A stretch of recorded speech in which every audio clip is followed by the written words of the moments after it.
Am I a terrible person for getting my husband arrested? I know it sounds bad, but hear me out, please. I have been with this man for a little over a decade.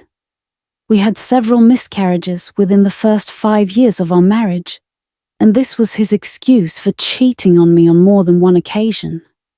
I was hurt and wanted to leave, but my pastor and his parents advised me to forgive him. I am an orphan myself and only have my auntie, who is actually very old, as the family member who I am close to.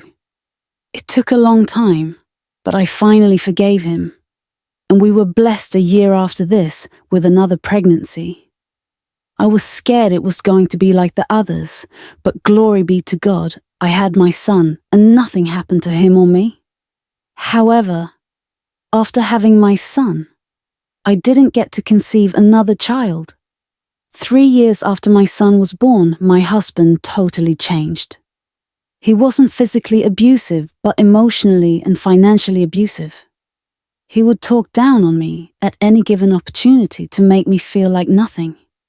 Withhold money he was supposed to give me for I and our son's upkeep, whenever I didn't bend to his will. I am not educated, and the business I was doing before I got married. He asked me to stop it, which I did. He said he didn't want my attention divided from him and our future kids because of work. I tried severally to save up and start up my business again, but he kept using money to punish me. And whenever I saved up something a bit meaningful, I would end up using it again on my son and myself.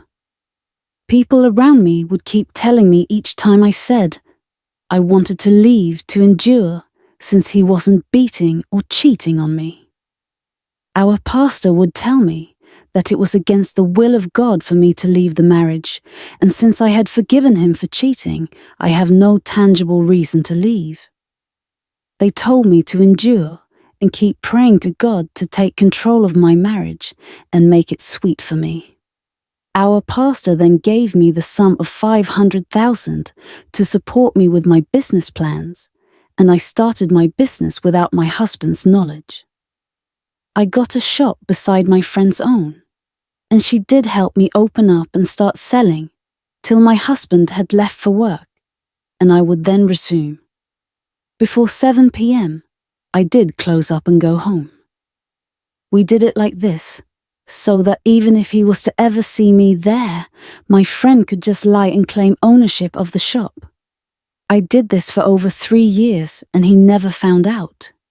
He was still trying to control me with money, but Elle did just keep quiet as usual. I didn't want to give him any reason to suspect me, so I never spent lavishly, never brought my son to my shop, and instead I dropped him off at my aunt's place after school so she could take care of him and allow him play with the neighbors' kids. Kids have a way of innocently exposing secrets, so Elle wasn't going to take that chance. Elle never went to my shop on the weekend, since my husband was usually at home then. My husband came home one day in June this year and started telling me he was in trouble. He said one of the nieces of the woman who owned his favorite beer parlor joint was framing him for RP. We went inside and he told me his friend had called him to warn him that they were coming to our house to get him arrested. I asked him if he did it, and at first he denied it, but then finally admitted to doing it. He said in his defense he had been drunk and didn't know what he was doing. I have been with this man for years, and I have once watched him drink over 8 bottles of beer in one sitting without getting drunk, so I knew that was a lie. I told him if he wanted me to help him, he had to tell me the truth, the way it all happened. And he confessed that he was aware what he was doing. He further said it wasn't his fault, as the girl has been giving him green light and was always dressed provocatively. He had offered her a ride a week ago when it rained. He drove to a secluded area and tried to get down with her, but she didn't give in thus. He didn't know what came over him, and he forced himself on her, gave her money, and made her promise not say a word about what had happened to anyone. The girl's aunt had noticed a change in her mood, and the girl finally told her all that transpired. He asked me if I will be his alibi and say that he was at home by that time last week, and since there was no evidence to back up the girl's claim, he did be set free. I sighed and agreed. Less than an hour later, the woman and her niece arrived with the men in black. My husband acted ignorant and asked them what they wanted. They read out the charges against him and his rights. He started denying it and calling the girl a liar, turning to me and asking me if he wasn't at home by that time last week. I walked up to the men in black and handed over my phone to them to listen to the confession I had been recording on it.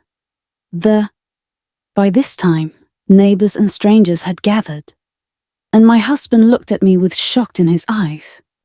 The hatred in his eyes the day I testified against him in court was deep.